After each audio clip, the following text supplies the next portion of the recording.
எல்லாத்தையும் எடுத்து ஹரிகராசனம் போட்டுட்டு இருக்காங்க. எல்லாரும் உட்காந்துருக்காங்க. பாருங்க, எங்கள் தாத்தா இங்கே படுத்துருக்காரு. எங்களுடைய தாத்தாவுடைய ஃப்ரெண்டு அங்கே படுத்துருக்காங்க. ஆச்சி எப்படி உட்காந்துருக்குற நீ? 10:30 நைட்டு 10:30 ஆயிடுச்சு. அவ்வளோதான். ஹரிகராசனம் வந்து முடிச்சுட்டாங்க. பார்த்துருக்காங்க. அந்த சைடு குருநாத் தூங்கிட்டு இருக்காங்களாம்மா. நல்லா தூக்கம் அவங்களுக்குலாம். டிராக்டர் இங்கே வரும்.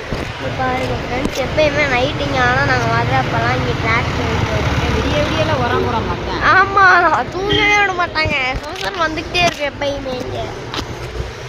எடு இங்கே பாருங்க ஃப்ரெண்ட்ஸ், இது வந்து எனக்கு வாங்கினது. ஆக்சுவலாக காலில் வந்து நரம்பு சுண்டி இருக்குதுன்னு சொல்லிட்டு நல்லா விக்ஸெல்லாம் தேய்ச்சி விட்டு அப்ளை பண்ணி சாக்ஸ்லாம் போட்டு படுக்க வச்சாச்சு.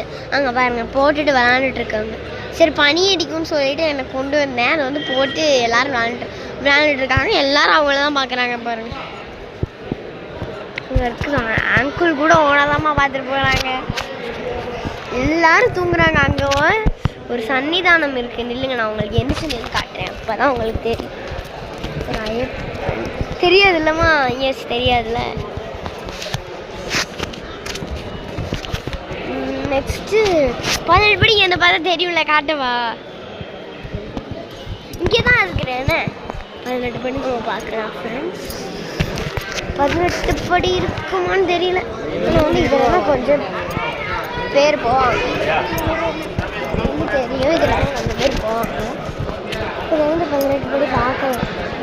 நல்லா தெரியும். பார்த்தா அந்த இருக்கு பாருங்க. ஃபாஸ்ட்டாக பார்த்துட்டு வந்துடுறாங்க. சரி, அவங்க போய் சாப்பிட்டுட்டாங்கன்னா பார்க்க முடியாது. அவ்வளோதான். இப்போ பார்க்க முடியாது, சாமியை பார்க்க முடியாது. 18 படி என்ன பார்க்கலாம். ஐயோ சாரி ஃப்ரெண்ட்ஸ், இப்படி பார்க்க முடியாது போல். காணும் அவங்கள காணும். அதனால நம்ம போயிடலாம். சரி, ஓகே. அது ரொம்ப தூரம் போகணும் போல். அது